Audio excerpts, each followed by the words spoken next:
The numbers are woven naturally into the emotional arc, creating mental anchors for the audience to easily follow and remember without breaking the narrative flow. Have you ever woken up on a Tuesday morning, around 8:30, brewed yourself a hot cup of tea, stood by the window, and quietly looked out at the street? Out there, the world is moving in a frenzy. Your neighbors are rushing to their cars with briefcases in hand, and the subway trains are packed with people pouring into the city center. Meanwhile, right here, in your living room, everything is so quiet you can clearly hear the ticking of the wall clock. The kids have moved out, and the house now feels vast and empty. By all accounts, this should be the perfect picture of a fulfilling retirement. Yet, deep down, do you sometimes feel an invisible sense of loss? A suffocating void, as if you've just been thrown off the spinning wheel of society? If you are carrying that feeling within you, please believe me, you are not alone. Many people who were once busy and successful are silently going through this exact crisis. To truly step out of that suffocation and find peace, we don't need empty cliches. Instead, we need the courage to walk through 3 mindset shifts to lift this burden off our own shoulders. The first step, and often the hardest, we must learn to recognize and stop creating phantom projects. Think about it. Have you recently found yourself paying intense attention to incredibly trivial things? Like noticing a loose cabinet hinge or a corner of the garden fence that needs repainting. In reality, that's a 15-minute job. But we turn it into a project that consumes an entire day. We wake up early, start the car, and drive all the way to a hardware store in the suburbs. We wander through the aisles, carefully debating between 2 nearly identical screws, then stop by a familiar cafe for a sip of coffee before taking a slow drive back. A 15-minute chore suddenly fills up 3 solid hours. The truth is, we don't do this out of a sudden passion for home repair. It is simply a psychological defense mechanism. We deliberately slow everything down just to give ourselves a legitimate reason to get out of bed. We crave the feeling of being busy, of controlling a task just like we used to. But continuously fooling ourselves with these phantom projects will only leave us more exhausted.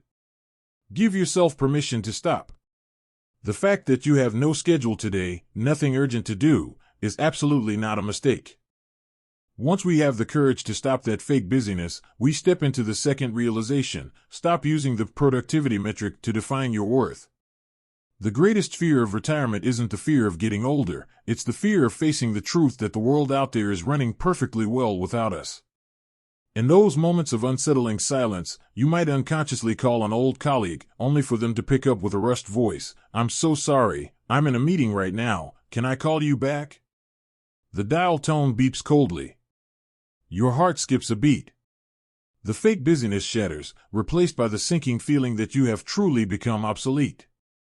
Throughout our youth, we were conditioned to measure our value by our productivity, our job titles, and the respect of our subordinates. But my friend, that metric only applies to the corporate world. The fact that society continues to run smoothly without us isn't a tragedy to mourn. It is proof that we have contributed enough, that we have built a foundation solid enough for the next generation to take over. The stage is theirs now, and your place is in the seat of honor. A person's value never dies just because they take off their corporate blazer. And that brings us to the final step, the third step to finding true freedom: shift your value from a doer to a guide. We can't expect someone accustomed to a high-intensity work life to suddenly sit still and do nothing. We still need connection, but the way we contribute is now different. Instead of draining your energy and time on exhausting manual labor in the backyard, take your value to where it's truly needed. Around us, there are countless community organizations, local libraries, or nonprofit advisory boards desperately in need of experienced minds. There, you don't need a flashy title. You are cherished for your wise advice, your calmness in the face of adversity, and the profound vision that no young person could ever learn from a textbook. And most importantly, learn to make peace with the silence of your home.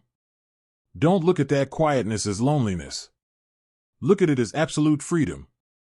Your garden is not a construction site, it's a place to sip your tea and feel the breath of the wind. When you let go of the pressure to look busy, you will feel your soul become weightless. The respect you command now doesn't come from power, but from the calm, grounded presence of someone who has weathered life's storms. Life is like a book, and we are entering its most beautiful final chapters. Don't carry the rushed mindset of the early chapters into this moment. Allow yourself to read slowly, to savor every word, and to smile at the peace you spent a lifetime earning. Thank you for taking the time to sit down, brew a pot of tea, and listen to these thoughts today. I hope you will always find true tranquility deep within your soul, and I look forward to seeing you in our next story.